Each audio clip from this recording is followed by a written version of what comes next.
আসসালামু আলাইকুম সুপ্রিয় দর্শক শ্রোতা বন্ধুরা, আপনারা যে যেখান থেকে আমাদের এই ভিডিওটি দেখছেন সকলকে আন্তরিক শুভেচ্ছা জানিয়ে শুরু করছি আমাদের আজকের এই ভিডিও প্রোগ্রামটি।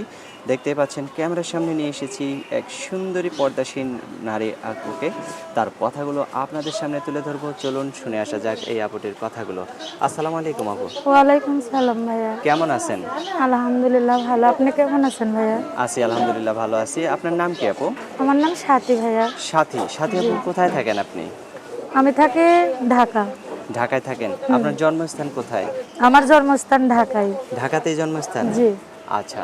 এই যে এত সুন্দর করে পর্দা করেন, আর এরকম পর্দা করে কি আপনি সবসময় চলাফেরা করেন? ইনশাল্লাহ এমন পর্দা কইরাই চলি। আর পর্দা কইরাই ভিডিওতে আসছি একটা মনের মানুষের জন্য।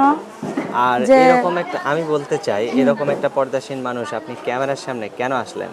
ক্যামেরার সামনে আসছি, দুঃখ আছে বলেই তো আসছি। হ্যাঁ, সেই দুঃখের কথাগুলো একটু যে আমাদেরকে যদি সংক্ষিপ্তভাবে সাথী, জানাইতেন। নাম সাথী, একটা জীবনের সাথী খুঁজতেই আসছি। কেন, আপনার এক- বিয়ে শাদী হয় নাই? হ্যাঁ, বিয়ে হয়েছিল। আমার তারপরে? আমার একটা বাবু আছে, মেয়ে বাবু আছে, একটা 2 বছরের। হ্যাঁ। বিয়ে হয়েছিল, তারপরে তালাক হইয়া গেছে। এর জন্য আমি গরিব বিলাই ভিডিওতে আসছি।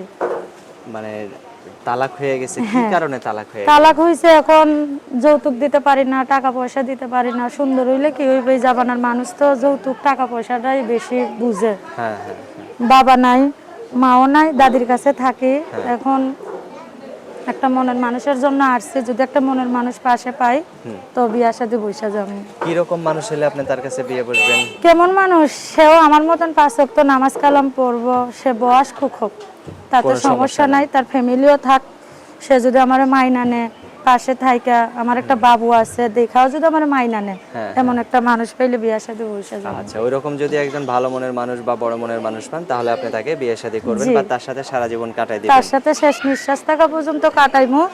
কিন্তু আমার বাবা মা নাই, দাদির কাছে থাকি। সে যদি, আমি গরিব, দিন আনি দিন খাই, হ্যাঁ, হ্যাঁ, সে যদি দেখাও পরিচিতি আমার পাশে থাকে, আমার একটা বাবু আছে, হ্যাঁ, হ্যাঁ। এমন মনের একটা মানুষ চাই যে 2 বেলা 2 মুঠো খাইমু, 5 ওয়াক্ত নামাজ কালাম পড়বো, তার সেবা যত্ন নিমু, এমন একটা মানুষ পেলে বিয়া বসবো। আচ্ছা, আপনাকে আপনাকে অসংখ্য অসংখ্য ধন্যবাদ আপু। তো আপনার ফোন নাম্বার কি আমি ফোন মুখস্থ? নাম্বারটা আপনার পরে দিয়া দিব, আপনি দিলে তখন ভিডিওটা আমার সাইডে দিবেন। আচ্ছা, আচ্ছা, মানে আপনার ফোন নাম্বার তখন তো পরে আমার দিবেন। সিম কেনার টাকাও নাই, সিম টিম কিনতেও পারছি না। আমি আচ্ছা, যখন সিম কিনবো তখন আপনারা নাম্বারটা দিয়া দিব। আচ্ছা, আচ্ছা, আচ্ছা, তখন নাম্বারটা দিয়েন, তখন আপনার নাম্বারটা ভিডিওতে বসায়া তারপরে ছেড়ে দিব। জি, আচ্ছা, হ্যাঁ। ঠিক আছে আপু, একটা ভালো কথা থাকবেন। ভাই, আমি হ্যাঁ। চাই যাতে বিবাহিতা বয়স্ক মানুষ আমার ফোন দেয় কেন, আমি একটা বিবাহিতা মহিলা, যাতে একটা বিবাহিতা লোকে আমার দুঃখটা বোঝে, ইয়ং মানুষে তো বুঝবো না, হ্যাঁ, হ্যাঁ, হ্যাঁ। বুঝছেন? আচ্ছা, ঠিক আছে আপু, আপনাকে অসংখ্য ধন্যবাদ। নাম তো সাথী না? জি, আমার নাম অবশ্যই স্বাতী। দোয়া করি আপনি একজন খুব শীঘ্রই সাথী পেয়ে যাবেন, যে আপনার পাশে সারা জীবন থাকবে। তো ঠিক আছে সাথী আপু, ভালো থাকবেন। প্রিয় দর্শক, আপনারা ভালো